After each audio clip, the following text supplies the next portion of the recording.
Hello friends, welcome to Affairscloud Learn to Lead. Good morning to all the students. Today we will discuss very important current affairs of 29th of Jan 2022. You can see two best images of the day, but today we will discuss very important and the most important current affairs. So watch this video till last. But I am requesting you all the students that you have to download our application Careers Cloud from the description box link. After that, log in with the email ID. Then click on this crack current affairs section to subscribe our current affairs for 1 year as well as for 2 years. Both the subscription prices are very much low. But how we are covering this current affair? We are providing you daily section. In the daily, you will see three things. One is detail, second is question and answer format, and third is the quiz section which you can attempt on our application on daily basis.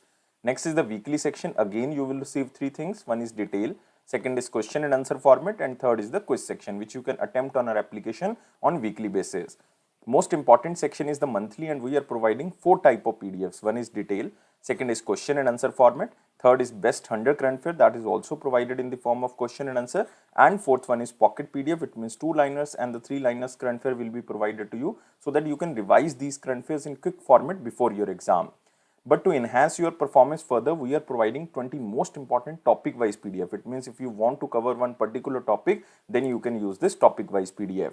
If you are a banking student, we are providing three things. One is detail, second is question and answer format, and third is the quiz section. But all these three things are only related to banking and economy. And you can attempt this quiz only on our application on monthly basis. If you want to cover all the past current affair of 2021 just from single PDF, then you can use this exam PDF. We are providing detailed budget and economic survey. Expected question and answer will be provided to you so that you can recall that examiner can make these type of questions from budget and economic survey. If you are appearing for your respective state exam, then we are also providing you state current affair, and we are covering every state and union territory. So all these things comes under only one subscription. You have to just download our application Careers Cloud from the description box link. After that, log in with the email ID. Then click on this crack current affair section to subscribe our current affairs for 1 year as well as for 2 years. Both the subscription prices are very much low. But if you are a new student, you are just starting your preparation, then I am advising you to subscribe for 2 years. And we are providing 10% extra discount on both subscriptions if you use this code ASH10. And if you have any query, you can email us or you can call us on this number or email ID. So let's start 29th of Jan 2022 current affairs. But first of all, you have to like this video, you have to share this video as maximum as possible, and you have to subscribe this channel if you are new on this platform, and join our Telegram group from the description box link so that you can receive the notification on time. Here is the most important question. Who is sworn in as the first female judge of the Supreme Court of Pakistan? So this is the most important because she is the first female judge of the Supreme Court of Pakistan, and answer of this question is Aisha Malik. So B is the answer. So Justice Aisha Malik has been sworn in as the Pakistan first female Supreme Court judge in Islamabad in Pakistan. You can also see here the picture of Aisha Malik and Pakistan Chief Justice. You can also see here the picture of Chief Justice of Pakistan Guljar Ahmad.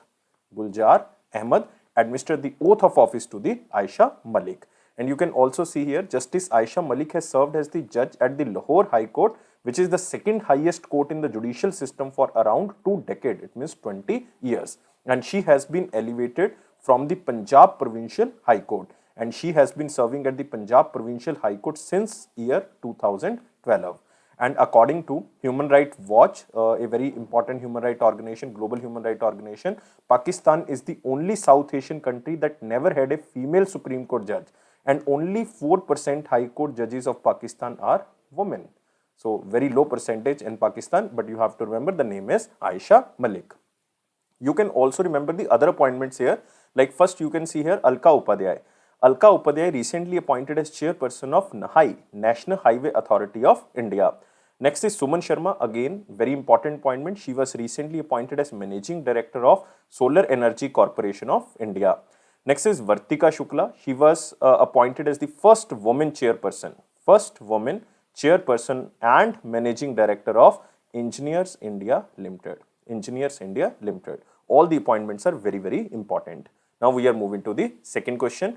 Who has been appointed as the new chairman and managing director of Hindustan Petroleum Corporation Limited? And answer of this question is Pushp Kumar Joshi. So answer of this question is D. So Pushp Kumar Joshi was recommended by the Public Enterprise Selection Board as a new chairman as well as the managing director of Hindustan Petroleum Corporation Limited, which is the third largest oil refinery and the fuel marketing company. Earlier, this position was with Mukesh. This position was with Mukesh Kumar Surana, who will superannuate in the April month of 2022, or you can say exact date is 30th April of 2022. It means after that, Push Kumar Joshi will be the new chairman and the managing director of Hindustan Petroleum Corporation Limited. And currently, Push Kumar Joshi currently serves as the director of human resources at HPCL since 2012. So very important appointment, and you can also remember Hindustan Petroleum Corporation Limited, that this HPCL is a subsidiary of state-owned Oil and Natural Gas Corporation, or you can say ONGC, and its headquarters is in Mumbai. But you can also remember the other appointments here. Like first, the name is very important, Pramod Chandra Modi. Pramod Chandra Modi recently became the Secretary General of Rajya Sabha. Next is Morinari Vatanbe. Recently elected as the president of International Gymnastic Federation. Next is Atul Dinkar Rane. He was recently appointed as new CEO as well as the managing director of Brahmos Aerospace Limited. So remember all the appointments. Moving to next question, but you can also see here the picture of Push Kumar Joshi, who became the new chairman and managing director of Hindustan Petroleum Corporation Limited. Now we are moving to the next section, but first of all, you have to like this video, share this video as maximum as possible, and please subscribe this channel if you are new on this platform, and join our Telegram group from the description box link. Here is the question in the very important section: who is appointed as the chairman of IIFL Finance? So again, very important appointment and very important non-banking financial company, which is IIFL Finance. And answer of this question is Arun Kumar Purwar. So D is the answer. So IIFL Finance, which is a non-banking financial company, appointed former chairman. He was the former chairman of State Bank of India, Arun Kumar Purwar, as its new chairman with effect from 1st of April 2022. And remember, this organization is one of the very important non-banking financial company, and its headquarters is in Mumbai, and its CEO is Nirmal Jain. And you can also see here the picture of Arun Kumar Purwar, who was the former SBI head, now appointed as the chairman of NBFC IIFL Finance. And Arun Kumar Purwar, or AK Purwar, previously served as the chairman of State Bank of India from the year of 2002 to 2006. He also worked as the chairman of Indian Bank Association during the time period of 2005 to 2006. So you have to just remember the question as same as in slide, but again the other options are very important. Like you can see here, Arvind Kumar, he was recently appointed as Director General of Software Technology Parks of India. Next is Sanjeev Mehta, very important appointment. He was recently appointed as president of very important organization FICCI, and FICCI stands for Federation of Indian Chambers of Commerce and Industry. And next is Geeta Gopinath. She was recently appointed, or you can say elevated, as IMF or International Monetary Fund first Deputy Managing Director. Very important, even the most important question, this Geeta Gopinath appointment. Moving to next question.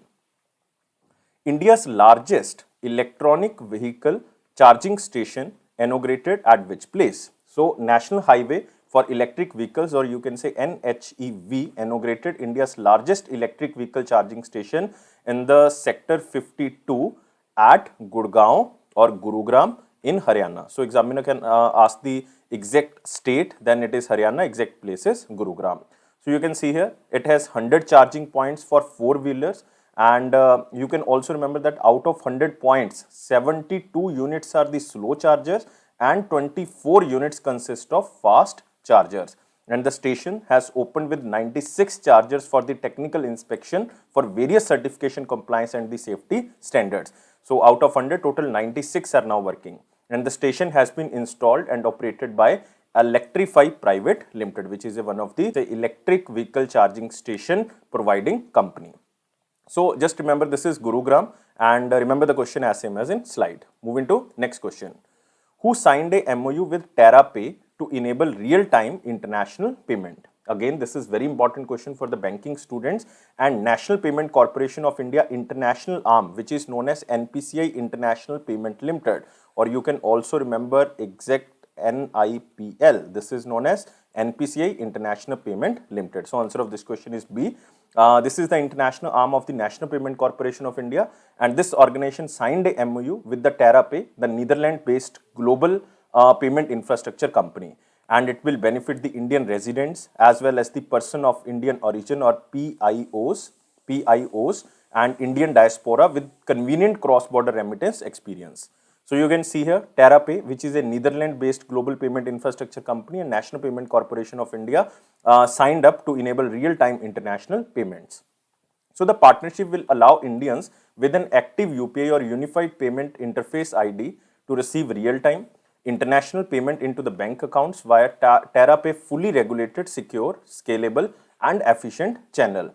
And India is the largest recipient of the cross-border remittance, receiving over 80 billion US dollar, 80 billion US dollar per annum.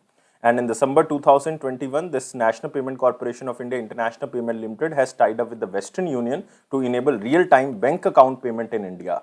And as per the data of NPCI, in the calendar year of 2021, UPI recorded 38.74 billion transactions worth rupees $954 billion.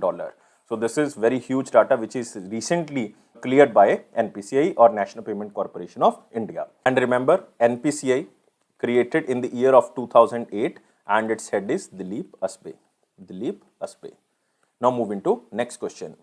A book titled Operation Khatma, authored by whom? So just remember the name, it is Operation Khatma, and this book is authored by R.C. Ganju and Ashwini Bhatnagar. So answer of this question is both B and C. So a book titled Operation Khatma has been released, which is authored by journalist R.C. Ganju and Ashwini Bhatnagar, and it is an eyewitness account by them. And you can also see here the picture, Operation Khatma, the heroic story behind the India's most successful surgical strike. And this is Ashwini Bhatnagar and R.C. Ganju. And you can see here the book is based upon the operation by the Special Operation Group of the Jammu and Kashmir Police, which led to the killing of the 22 terrorists of the Jammu and Kashmir Liberation Front. And it is a graphic first-hand thriller on the terrorism in the Jammu Kashmir. And the blood-splattered rivalry between the Jammu Kashmir Liberation Front and the Hizbul Mujahideen, and short, sharp surgical strike which is known as Operational Khatma that broke the back of the terrorism in the valley of Jammu and Kashmir. And the book also has been acquired by an international production house for making web series. So that's why this is very, very important book. Remember, the name of the book is Operation Khatma. And you can also remember one important name here like Prabhat Kumar. He recently wrote a book about public service. So that's why the name of the book is Public Service Ethics. Public Service Ethics. Moving to next question. Which company has launched India's first intelligent messenger named as POPs to provide instant updates about the investment in the stock market? This question is very important, and this is the India's first intelligent messenger. This is artificial intelligence based messenger, and it named as POPs or POP, and it is to provide instant updates about the investments of the customers in the stock market. And this is launched by Paytm Money, which is one of the subsidiary of Paytm. So remember, it is Paytm Money, which is a fully owned subsidiary of the digital finance platform Paytm, and they has launched India's first artificial intelligence based messenger for the investment or to track the market, and the name of this messenger is POP. And POP provides specific information related to their stock portfolio analysis, market laws, and important market movements all in one place and easily available to all the users of the Paytm Money. And it will also serve as the market for providing stock recommendations, news insight, and the other services. And through the Paytm Money application POPs, investors can monitor their portfolios on a regular basis and learn from the market movements with carefully selected alerts. And Paytm Money also has partnered with the Investor AI. Remember, Investor Artificial Intelligence AI to offer recommended stocks based on the signals generated using the artificial intelligence. And the company recently also partnered with the Daily Brief to simplify the news by analysis multiple sources. So remember, this is Paytm Money, and they are India's first intelligent messenger named as POP. But you can remember about Paytm Money here. Paytm Money is owned by the company 197 Communication Limited, which is a parent company of Paytm, and CEO is Varun Shridhar, and headquarters is in Bengaluru. Don't confuse it with Paytm. Paytm founder is Vijay Shekhar Sharma, and its headquarters is in Noida, UP. Moving to next question. Google to invest up to $1 billion in which company to develop India's digital ecosystem. So this is very important because this is Google, and this company will invest $1 billion to develop the 5G network as well as the 6G network. And this company is Bharti Airtel or Airtel. So answer of this question is B. So Bharti Airtel signed a long-term, even multi-year agreement with the Google to enhance the growth of the digital ecosystem of India. So Google to invest up to $1 billion in Airtel to co-create India's specific 5G use cases.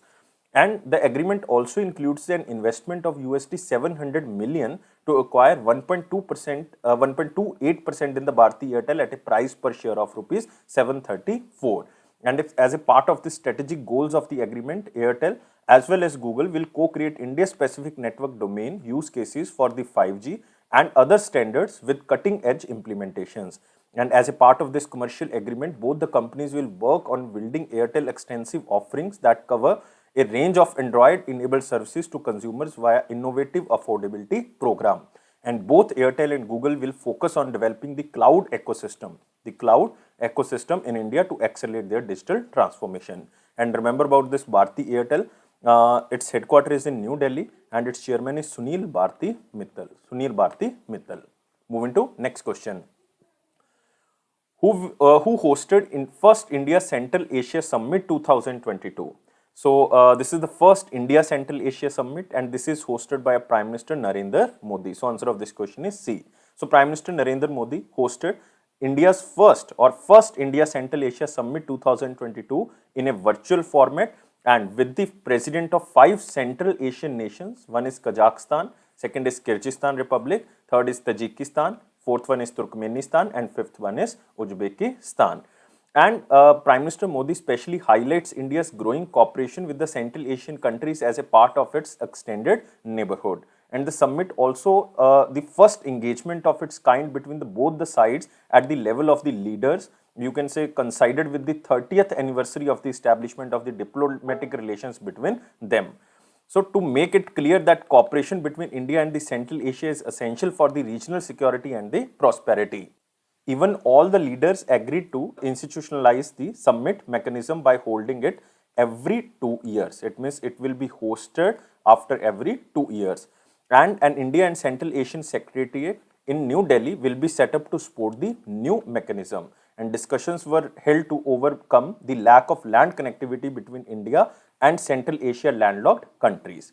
So you have to remember, this is very important because this is the first meeting between India and the 5 Central Asian countries. And recently, China also held a summit with the leaders of the Central Asian countries, where China President Xi Jinping had offered USD 500 million assistance to the region of the Central Asia, and also pledged to increase the trade of $70 billion till the year of 2030. So this is China's commitment towards the Central Asia. Now this is the India Central Asia Summit, and it is hosted by Narendra Modi.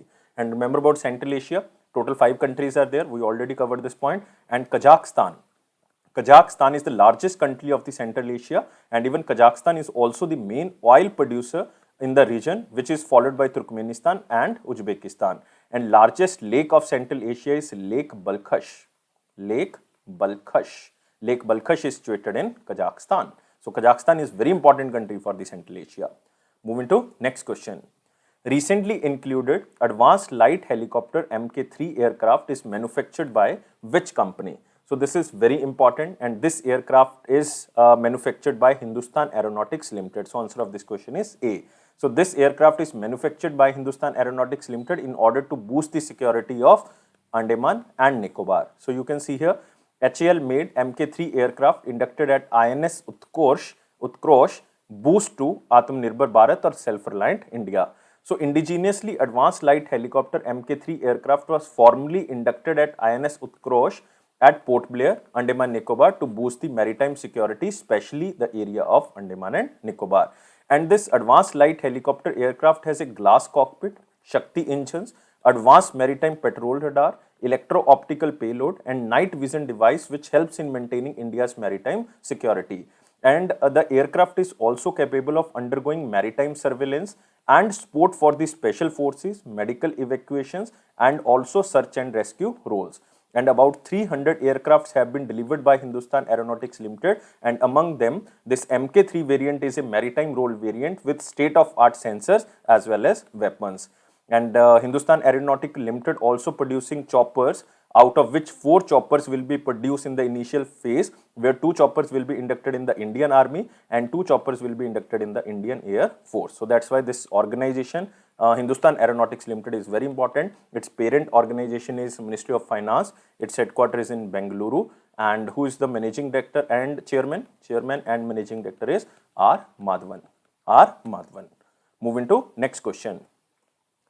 Who released a pictorial comic book which is named as India's Women Unsung Heroes? So very important book, and this book is released by, or you can say launched by, Minister of State for Culture Meenakshi Lekhi. So answer of this question is D. So Minister of State for Culture Meenakshi Lekhi has launched this pictorial comic book titled as India's Women Unsung Hero, and you can also see here the picture of Meenakshi Lekhi. And this book was prepared by Ministry of Culture in the collaboration with the Amar Chitra Katha, and it highlights about the forgotten Indian women who fought against the colonial rule and immensely contributed to the freedom struggle of India, especially during the time period of 1915 to 1947, when Gandhiji came to India in 1914. And some freedom fighter listed under this book, like you can see here the name of Chakali Ilama, you can see in the first. And Chakali Lama was the Indian revolutionary leader famously known for the Telangana Armed Rebellion in 1947 against the Nizam government. And second name is Padamja Naidu. You can remember this name because this is very important. She was an Indian freedom fighter and politician who was the fifth governor of the West Bengal, even longest serving female governor of India. And she was the daughter of the Sarojini Naidu, and also the joint founder of the Indian National Congress in Hyderabad. Next is Durgabai Deshmukh, again very important name. She was an Indian freedom fighter. She was a member of the Constituent Assembly of India and also one of the member of the Planning Commission. She founded the Andhra Mahila Sabha in 1937. So there are so many names who fought against the colonial rule and immensely contributed to the freedom struggle of India. So remember, the name of the book is, or the comic pictorial book is, India's Women Unsung Hero, and this is released by Meenakshi Lekhi, who is currently the Minister of State for Culture. And you can also remember Ministry of Culture comes under G. Kishan Reddy, whose constituency is Sikandrabad in Telangana. Moving to next question. What is the name of India's first woman Rafale fighter jet pilot took part in the Indian Air Force tableau of 2022? So India's first woman Rafale fighter jet pilot Shivangi Singh, answer of this question is C. Shivangi Singh took part in the Indian Air Force tableau, and she is the only second woman fighter jet pilot to be part of the Indian Air Force tableau, because in 2021 Flight Lieutenant Bhavna Kant, you can see in the first option, the name is Bhavna Kant, became the first female fighter jet pilot to be part of Indian Air Force tableau.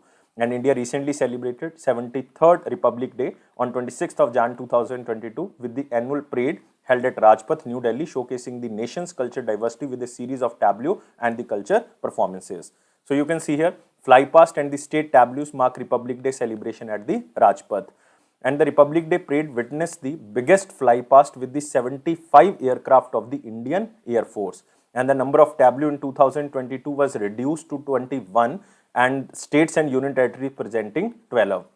So total you can say tableaus are 21, out of which states and union territories tableaus are 12, and 9 are basically representing the ministries and departments, including the Defense Research and Development Organization or DRDO. And the tableau of Indian Navy and the Air Force were also showcased. But except in 2021, Jammu and Kashmir is the only state whose tableau has been a part of every Republic Day parade since 2005. So this is a historical record about the Jammu and Kashmir, that except in 2021, it is the only state whose tableau has been a part of every Republic Day parade since 2005. Even you can also remember that Central Public Works Department tableau paid tribute to the Netaji Subhash Chandra Bose, whose 125th anniversary celebrated in the year of 2022. And dancers from the Kunbi community, the original inhabitants of Goa, and the glimpse from the liberation struggle were the highlight of the tableau of the coastal state. And the tableau from the Uttar Pradesh highlighted the Kashi Vishwanath Kashi Vishwanath Dham history. And due to the pandemic, for the second consecutive year, no chief guest was invited for the celebration. However, sanitation workers, frontline workers, auto rickshaw drivers, construction workers and the laborers were among special guests invited to the Republic Day parade. So remember all the things about the Republic Day. Move into next question. Government announced subsidy to popularize drone in agriculture. So, Union Ministry of Agriculture and Farmers Welfare has amended the guidelines of the Submission on Agriculture Mechanism, which is known as SMAM. SMAM stands for Submission on Agricultural Mechanism, and it is to provide a 100% grant or up to rupees 10 lakh rupees to agriculture institutes for the purchase of drones for the farming and its allied activities. So its main aim to promote precision farming in India and to make drone technology affordable to the stakeholders of this sector. And the financial assistance and grants would be available until 31st of March 2023. And the drone operations were permitted by the Ministry of Civil Aviation and through the conditional exemption route. And Ministry of Civil Aviation also notified the drone certification scheme. So this is very important because in August 2021, Ministry of Civil Aviation published Drone Rules 2021. Drone Rules 2021 to regulate the use of operational of the drones in India. And the drone certification scheme is to ensure minimum safety and quality requirements for the boosting indigenous manufacturing of drones, which is applicable to indigenous drone manufacturers, assemblers and the importers.